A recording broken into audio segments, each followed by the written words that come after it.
my dad. I got my dad.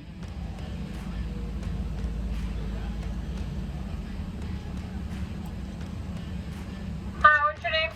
Kris. What do you have, Kris? Steel.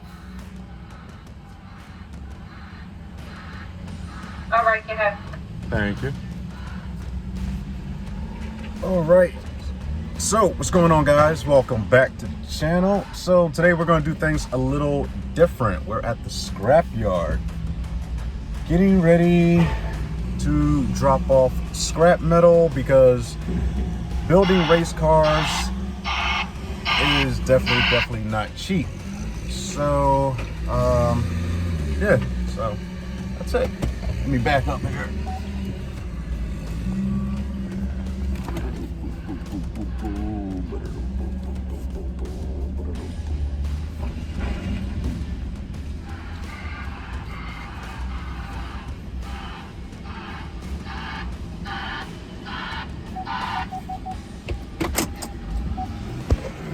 Well, that was real fun.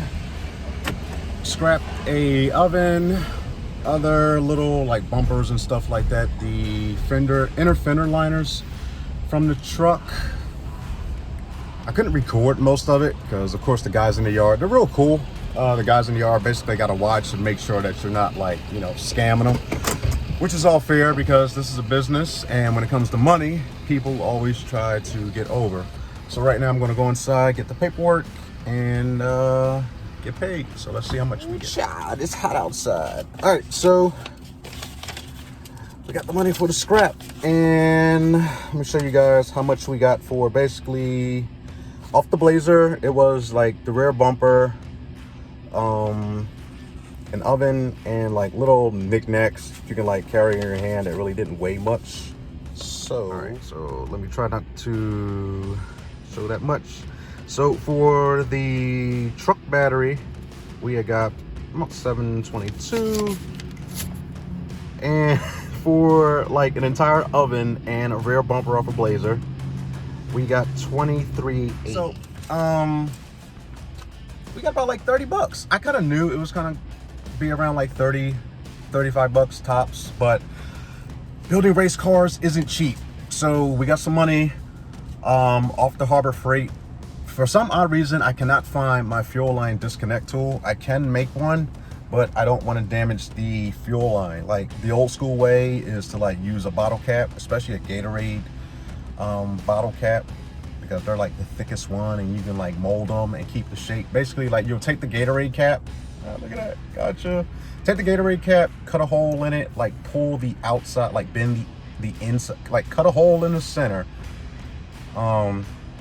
and like bend that center ring out and up, and then boom, you got you like, use your imagination. You got like your little custom fuel line quick disconnect tool. The only downside with that is that I'm really now pro with doing it, and you can actually damage the fuel line too if you're really not good at doing it. It probably takes some practice. All right, so I'm out off the Harbor Freight. I think a bug just flew in my mouth. It's a new day. It's a new day. So anyway, you guys can probably tell it's a new day because I got a semi-clean t-shirt on. Even look, like, you can still see the crease where I had it folded and, you know, put on my little black t-shirt stand. All right, so anyway, I had to cut the video short. I did go to Harbor Freight and get some tools and stuff like that, you know, like the fuel line kit I was talking about. Went and got like, you know, Teflon tape and stuff. So everything did not come in 2 days ago. This is like part B of the same video. So 2 days ago, everything did not come in. But anyway, still big shout out to Motion Raceworks. This video is not sponsored, by the way. I got a bunch of basically dash AN lines and fittings and stuff like that. Like their stuff is really cool. Like basically you pay for what you get. Before, like on the Pontiac build, I bought like some basic stuff from like Amazon and stuff like that, and then now I was like, hey, you know what, I got like a little bit of extra money, just go ahead and buy some Motion Raceworks stuff. So I did, and like you really notice the difference in like even though that's always been being said for like years, you pay for what you get. But like, I really noticed the difference in quality between, like, I would say a lower grade and a better grade. Like the fittings are like more beefier, even though they're aluminum, they're like more beefier, they're sturdy, and it's kind of like, you can feel like there's going to be a peace of mind. Like, all right, these things aren't going to blow out on like a 200 horsepower fuel system or 1,000 horsepower fuel system. All right, so let me walk you guys through what is going on and everything that I got. Yeah. So a lot of this is going to be like a little bit of touch-up stuff. That is one of my old but new fuel pressure regulators. I kind of don't want to show you guys the brand, but it's basically an Aeromotive knockoff. I used it before, it worked out, but then I just got rid of it and went like a totally different brand because a different brand was given to me. So I'm going to try to work that one out. I'm still going to probably plumb everything into my vacuum box. So as you can see, everything is still looking like, you know, a little bit cleaner. Oh, take notice, I don't want to show you guys the hole that I have in my fender for the exhaust. So I have to go like 2 more inches. I'm gonna just go ahead and say 2 more inches that way, because basically I went that way. I should have went that way for the exhaust to actually. All right, let me just show you. Yeah, that's some butchering right there. Yeah, that's some butchering. So let's see what we got here. Later on today, I'm going to run the turbo drain down to the oil pan. I got the fitting for that. So basically I'm going to get down in there. I'm going to tap the oil pan. I'm going to run the drain. I have my dash 10 line and stuff like that. For that, I'm going to hook up the exhaust, even though you guys can already see that that is done. I have my dash 8 fuel lines. This is a long truck. I thought 20 feet was going to be enough. I don't know if I got gagged. I don't know if I got gagged or what, but 20 feet did not do basically from the regulator back to the fuel cell. I don't know what happened. I must have got gagged. I must have got 12 feet instead of 20. Also, I ordered 20 feet of what I got dash 6. So I got 6 line return. I got 8 on the feed. My fuel pump did come in. Also, my house, you guys probably can't even see it, my house brand, Jegs house brand. I love Jegs. Big shout out to them, even though they haven't sponsored me yet. I have my Jegs branded LS aluminum fuel rails. So yeah, I was like, you know what, I don't feel like taking out the factory fuel pressure regulator, gutting that and stuff like that. I want to run like good quality guaranteed fuel pressure coming from that straight to the rail, straight inside the engine. So anyway, I got my coupler on, I got my blow off valve. Yeah, so everything is pretty much good to go. I also have a junction box too. So I thought, for some odd reason, I thought this cable was actually going to like reach around the back, over the brake booster and into the box, but I'm going to have to eliminate this cable right here. Let me put it back, that way it doesn't like touch anything, even though the battery's disconnected. But you can never be too cautious. Oh, also I have my Performance 11 millimeter wires, or whatever they call it. I forget how they gauge wiring nowadays. I believe it was like 10.5 or 11. So I got those hooked up. I didn't hook up all of them because I still have, you can see right there, I still have like the factory bolts going into it. I want to basically drill those out, put some new bolts in. That way, if anything ever happens, like if I'm at the track or I blow out a gasket or something like that, it'll be easy for me to get the bolts out, pop a new gasket in there, put the header back on and stuff like that. A lot of people would like just ignore it. Like, oh dude, why worry about it? You know, the header's on, the header's on. Okay, but like if you blow the freaking manifold off, you rip the heads off the bolt. If you have a spare gasket and some spare bolts, you can put it back on. Like, you don't want to blow the heads. You see what I mean? You don't want to blow the heads off a bolt that you can't get out. It's like, now you're really, really screwed. So yeah, that's really why you should do that. You know, LS Turbo guys. That's just my little 2 cents right there. Like I said, I got my junction block. That's gonna go inside for like the fuse panel and for me to like basically get the lights and the horn and working and everything like that. Because if you remember, like, we got rid of the old-fashioned factory junction block that was right there with all the relays and stuff like that. I'm like, why? All these, just the wiring still there. It just needs positive. It's already grounded to the dash. And I think Chevy ran like one ground out here somewhere. I forget where it was. But anyway, yeah, they ran a ground out here. I think that's it. But I might be missing one. I can't stop doing this. I might be missing one key feature too. I think, oh, what time is it? It's like 2 o'clock. I am missing one key feature. I got to show you guys that. I just want to make sure I covered everything under the engine. Vacuum box has to get hooked up. I got my fuel rails.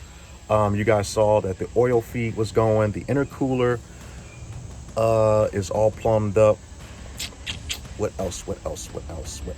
Oh, obviously, duh. These guys want to see 1,000 horsepower fuel pump. So you got, this is like one of the best. I'm always finding a way. Is this rocks? I got rocks up here. What the hell? I always think of like a new innovative way of vlogging. Okay, wait, let me change that. Cool, love this camera. All right, so anyway, this is my dash 8 line. Is it my dash 8? Yes, this is my dash 8 line. I already basically ran the line right here. It stopped. Yeah, this is definitely not 20 feet, dude. This is definitely not 20 feet because it stopped just below the passenger seat. And if you guys remember, like where my fuel cell is mounted, for 20 feet to stop basically under the passenger seat, something went wrong. So I don't know who I complained to or send an email to, like, hey, look, I ordered 20 feet. I didn't get 20 feet. I think I got like 12 or something like that. All right, but anyway, I ordered 2 Bosch 44 external pumps. You can see that I have thick, very, because like external pumps are already noisy. Oh, this is my battery cable right here. Yeah, it's black. Yeah, my positive battery cable is black, so what? So anyway, I ordered 2 Bosch fuel pumps. Look at that, that's the thumbnail right there, baby. I'm probably gonna use that one. Like I said, I ordered 2. I only installed 1 because 1 external, yeah, like, there go me, rambling again. I ordered 1, no, I ordered 2. I installed 1 because I think 1 is probably gonna support me up to about like 500 horsepower. And I just wanna get everything running, get a good bass tune, like really crank it up. And then if I need the second pump, it wouldn't be nothing for me to basically install it on the opposite side of this frame rail right here, connect like a little Y fitting, and then change the feed. Probably, I may change the hose over to a dash 10 for a feed, but a dash 8 is still good up to like a solid 1,000 horsepower. So that's why I did it. Also, you could see that I changed the fittings too on the Bosch pump. I changed it to AN fittings, and I already have it grounded. I still got to run my positive cable from the PSI harness, because it's cool, like they already supply the relay and everything like that. Only thing that you have to do is supply battery to the 30 side of the relay, and you got to send juice out from the 87 of the relay, and that's going to go right here to the positive side, and then boom. HP tuners, I may turn the prime, because the factory 411 PCMs, the prime is on 2 seconds. Since this is an external pump, I may change it to about like 3.5 seconds, or probably like a solid 4 seconds for the prime, and then the start. Yeah, so that's probably going to conclude the video, unless I can think of something else that my little scatterbrain self can't remember. So look at this, look at this. Oh yeah, your boy's been busy. Your boy's been really busy. Really. It's not a restoration. I mean, like, this is a race truck. Okay, I gotta tell you that fuel pump is big. Oh, that's what I was talking about. I got thick rubber mounting thingies because external pumps are like extremely loud, and I heard that these Bosch pumps are extremely loud. So you want to cushion it with as much rubber as you can. I think this rubber right here is probably like a 1/4 inch mounting rubber, so that will help deaden a lot of the sound. We'll see. Oh yeah, don't forget to prime. That's the key too. A lot of people run external pumps. Next thing you know, they're complaining that the pump burned out. Like, dudes, you gotta prime the freaking pump. Like, these pumps are meant to actually push fuel, not pull fuel. Even though I kind of got mine like a little far away from the tank, it's still within like a good reasonable amount of gravity fed for this thing to always have fuel in it. So I wouldn't recommend you mounting your external pump next to the freaking engine, because then it's a lot of heat and your pump's going to work harder. So even though I'm kind of breaking a rule of thumb, you still want that external pump mounted as close to the fuel cell as you can possibly get it. So in closing of this video, all right, let's see what we did. We installed the rear bumper. We did oh, that's what I forgot to mention. I did mention it before in the previous video. I do have bigger injectors, factory GM 50-pound injectors. We did install a bigger fuel pump. We are running the fuel lines now. Oh, trans cooler. Yes, I do have the trans cooler in. It's really nothing I probably want to show you guys. I'll probably show you guys in the next video. But yeah, the trans cooler is in. Let me see. Engine harness is checked. I gotta install the ignition switch. What's on the other side? Fuel pressure regulator, that's checked. Unlock the PCM. Well, that's $100 because this is a new 411 PCM. Wait a minute, fuel injectors. Oh, duh. Fuel pump, fuel injectors. All right, fuel injectors, and everything else is basically cosmetic. So I gotta scratch most of this stuff off the list right here. I was watching Cars earlier. I love that freaking movie. I don't know why. I think, in my opinion, it's kind of hard to say which Cars movie was the best. Even people always say the first one is always the best. I don't know. I'm kind of partial to the third one. The third one was like a rites of passage type of thing. All right. So anyway, that's gonna conclude the video. You guys seen basically everything that I've done. So when I spec out that this fuel system is probably going to support up to the 1,000 horsepower that I'm aiming for. Yeah, sounds horrible. So yeah, this fuel system is probably going to support, no, not probably, it's going to support the 1,000 horsepower that I'm aiming for.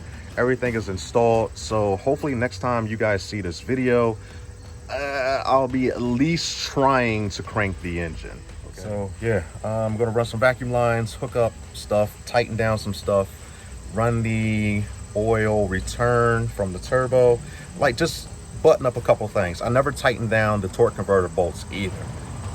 Yeah, that's kind of like just how I do it, and I think a lot of big shops do it too. Like, they install everything, they really don't torque everything down because you still kind of need a little bit of wiggle room to like move and adjust and align stuff like that. So yeah, I'm gonna have to go through the engine and the trans and torque everything down, tighten everything down, and hopefully, probably in the next video or the video after that, I'm probably gonna at least be trying to throw a bass tune in this thing and fire it up. So anyway, I want to thank you guys for checking out today's latest video, and thank you so much for the love and the support with buying the merch.